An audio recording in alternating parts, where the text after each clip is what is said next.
திமுகவை நாசம் செய்யும் ஜூலி, எதிரிகள் வெளியே இல்லை, தன் தலையில் தானே மண்ணை வாரி போடும் திமுக. திமுகவில் புதியதாக ஜென்சி டிஎம்கே என்கிற பெயரில் நடக்கும் கூத்து, உங்களுக்கு எதிரிகள் வெளியில் வேண்டாம், நீங்களே உங்கள் தலையில் மண்ணை அள்ளி போட்டுக்கொள்கிறீர்கள் என்று சொல்வது போன்று அமைந்துள்ளது. குறிப்பாக தமிழக மக்களால் வெறுக்கப்பட்ட ஒருவரான ஜூலியை திமுக முன்னிறுத்தி வருவது, எங்களுக்கு இனி வேலை மிச்சம் என்கிறார்கள் தாவேக்கவினர்.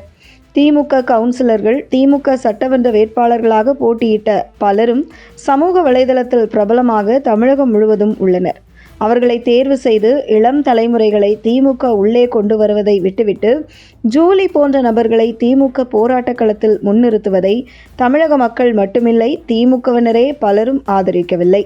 குறிப்பாக திமுகவை ஆதரிக்கும் மனநிலையில் இருப்பவர்கள் கூட ஜூலியின் செயல்பாடுகளால் திமுகவை வெறுக்க தொடங்கி வருவதை பார்க்க முடிகிறது. நடந்து முடிந்த சட்டசபை தேர்தலில் திமுக அடைந்த படுதோல்வியில் இருந்து பாடத்தை கற்றுக்கொண்டு தங்கள் தவறுகளை திருத்திக் கொண்டு செயல்பட வேண்டும்.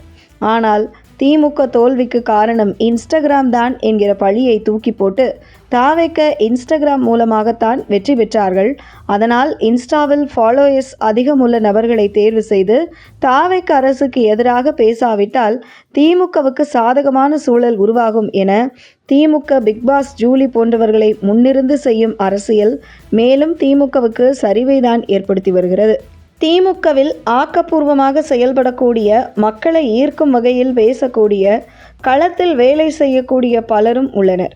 உதாரணத்திற்கு மதுரையில் 79வது வார்டு கவுன்சிலராக உள்ள லக்ஷிகா வேலுமணி, திருப்பரங்குன்றம் தொகுதியில் திமுக வேட்பாளராக போட்டியிட்ட கிருத்திகா தங்கபாண்டியன், முன்னாள் கல்வி அமைச்சர் அன்பில் மகேஷ் மனைவி ஜனனி, இப்படி பலரும் இளைய சமுதாயத்தினர் மத்தியில் நன்மதிப்பை பெற்றிருக்கிறார்கள். இப்படிப்பட்டவர்களை திமுகவில் முன்னிறுத்தி அடுத்த கட்டத்துக்கு திமுகவை எடுத்துச் செல்வதை விட்டுவிட்டு மக்களால் வெறுக்கக்கூடிய பிக்பாஸ் ஜூலியை திமுக முன்னிறுத்துவது திமுக மீது இருக்கும் மக்களின் கோபம் இன்னும் அதிகரித்து வருகிறதே தவிர அது திமுகவுக்கு ஆதரவாக வாய்ப்பில்லை. அந்த வகையில் தன்னை ஒரு திமுக உடன்பிறப்பாக காட்டிக்கொண்டு பிக்பாஸ் ஜூலி பேசி வீடியோ வெளியிட அது திமுகவுக்கு மேலும் பின்னடைவை தான் ஏற்படுத்தும் என்பது நிதர்சனம். ஜல்லிக்கட்டு போராட்டத்தில் புகுந்து கோஷமிட்ட புகழடைந்த ஜூலிக்கு வீர தமிழச்சி என்றெல்லாம் சில்லறையை சிதறவிட்ட தமிழக இளைஞர்கள் பிக்பாஸ் சீசன் 1 பிக்பாஸ் வீட்டிற்குள் சென்ற முதல் வாரத்திலேயே இதுக்கா சில்லறையை சிதறவிட்டோம் என்று தமிழக இளைஞர்கள் வருத்தப்படும் வகையில் ஜூலியின் முகத்திரை பிக்பாஸ் வீட்டிற்கு சென்ற ஒரே வாரத்தில் கிழிந்தது.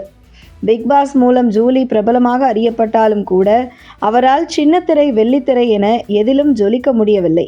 இதற்கு முக்கிய காரணம், ஜூலி டிவியில் தோன்றினாலே மக்கள் வெறுத்து வேறு சேனலை மாற்றும் அளவுக்கு தமிழக மக்களுக்கு கோபம் ஏற்பட்டது. அதன் பின்பு யார் இவருக்கு வாய்ப்பு கொடுப்பார்?